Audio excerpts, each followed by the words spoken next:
We've probably seen this magnetic bag on a couple of the reviews. This is a Siddiqui metal bag with the big metal tank on the CB500X. It's a great place for a magnetic street bike bag, and it works okay on the street, but man, you get off-road, this thing is just all over the place. It's absolutely inadequate for off-road riding, as I found out the hard way. So let's see what Giant Loop has to offer.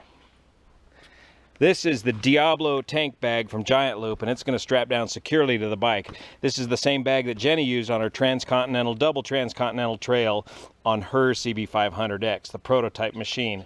This bag is a good design for this bike. It's the correct scale and the correct size, and is out of the way, strong, and very lightweight. Let's look at some of the features they offer in the Diablo Pro Bag, which is what we're looking at here. It's got this mesh exterior here. It's got the Velcro divider in here. It's got a place to put a tire gauge, easy access, so you're not fumbling around looking for it.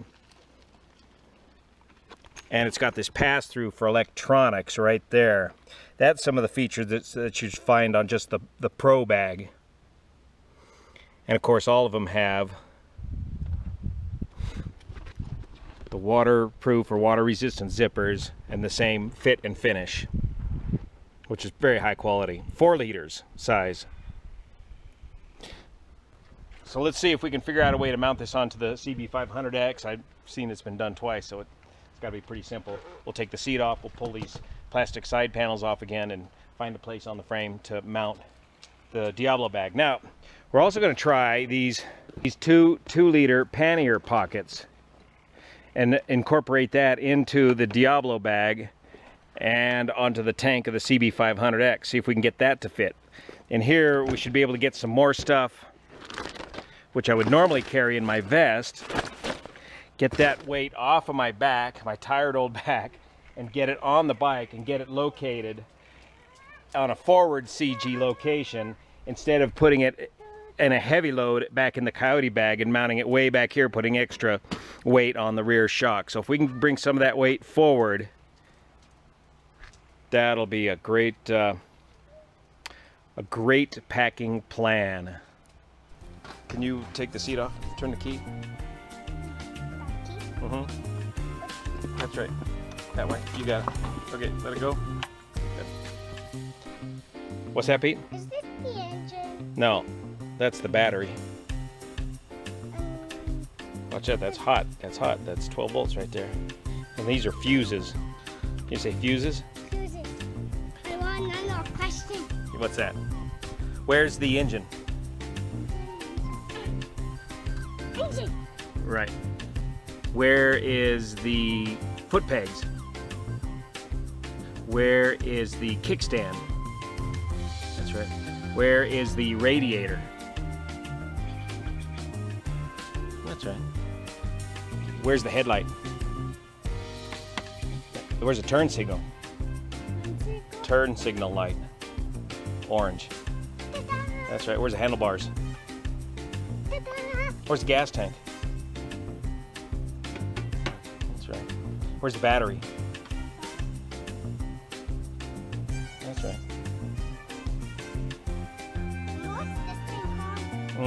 That's the rear shock reservoir. Get off that hot. What's the matter with those pipes sometimes? Why do you want to not touch those? Why do you not want to touch this? Hot. Hot. Well, hot what? What do you call that? Exhaust pipe? It's on the end of that tool. Huh?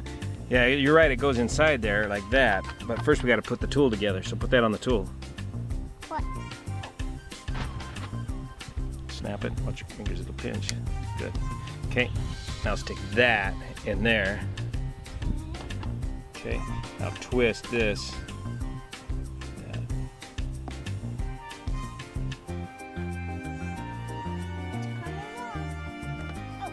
I'll grab it with your fingers and undo it. Okay.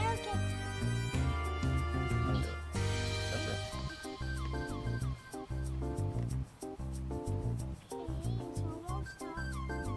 Pull. There you go. Give it to Daddy. Did I?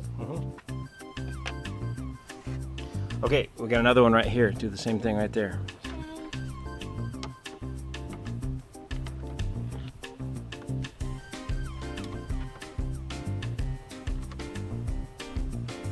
Go. Oh. I didn't know that was going to work. Okay, put your tool down up here. Okay. Now let's. Tool those around. That's right. Now let's gently pull this off. Easy, easy. There's a little Velcro behind there. Ow! Ah, did I get you? Watch out. Are they pinchy? Well, you have to watch out too because it's the pinches. There it is. So this is the plastic.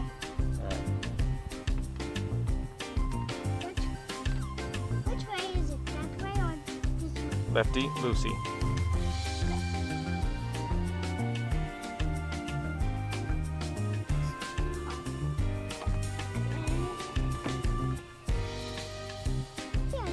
Once you have some sandwich, you get some more strength there, Pete. Step 1, we'll put the neck around the neck. Step 2, we'll wrap the sides around the frame. Step 3, we'll add the pocket panniers. All right, with the hands of a 3-year-old and the strength of a gorilla, you can reach this webbing down through the frame and get it through the top frame member and back up here to the bag without hampering or pinching anything. Let's check this out. So they recommend you remove the bag completely from the harness. There, now it's a little easier to see your work. We're going to want to get this slid up as far as possible, leaving the fuel filler cap open. Okay, that looks good right about there. Now let's work on these straps. We'll try looping it through the frame right here and bringing it back in like that. See how that works. Let's see how the other side's going to fit. Try dropping it right through here. Let's see what we got. Oh yeah. That should fit real tight and clear the seat as well. And not interfere with our plastic side panels. Now we're going to thread the webbing back up underneath here to the buckle.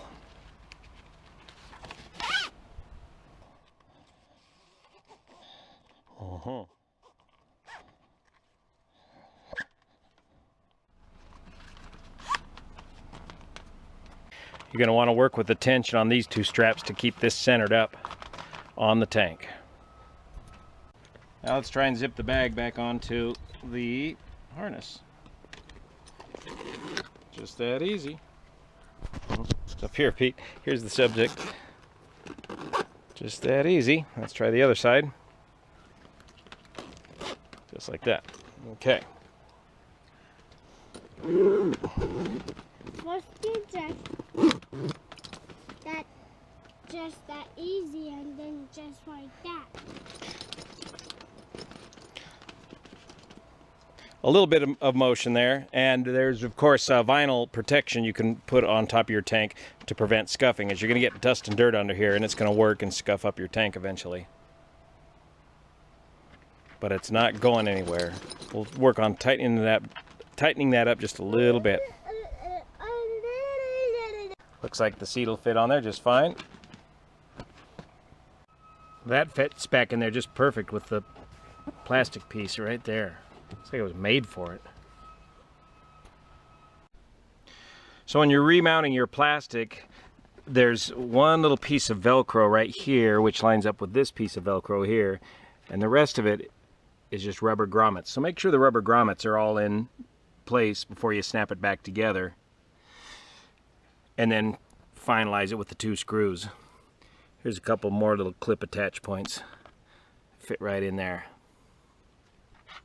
I think it was nap time for my assistant.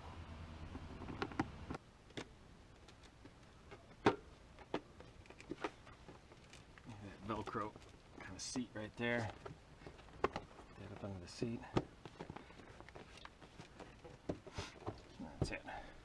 And then this has a real nice fit for the strap right there.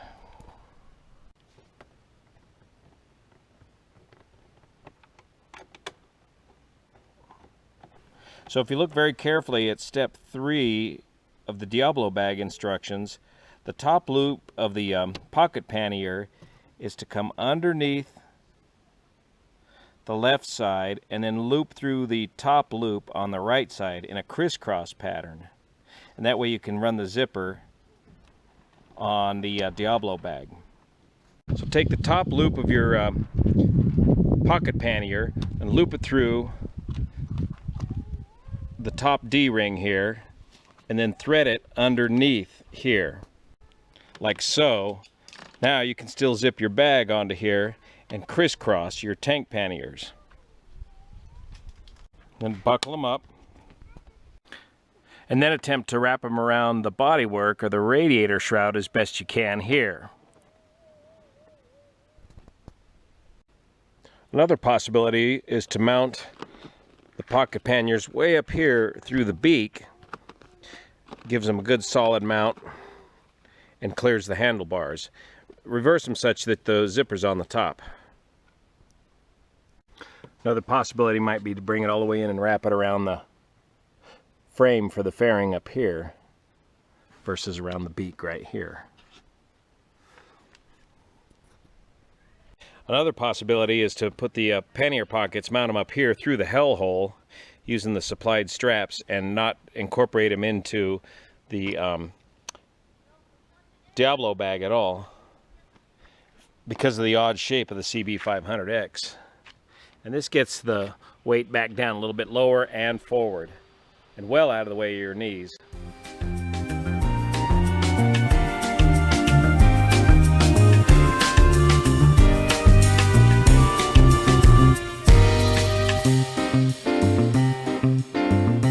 What you got there, Pete?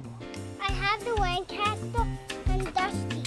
And sometimes upgrades can be really small. Oh yeah? Sometimes they can.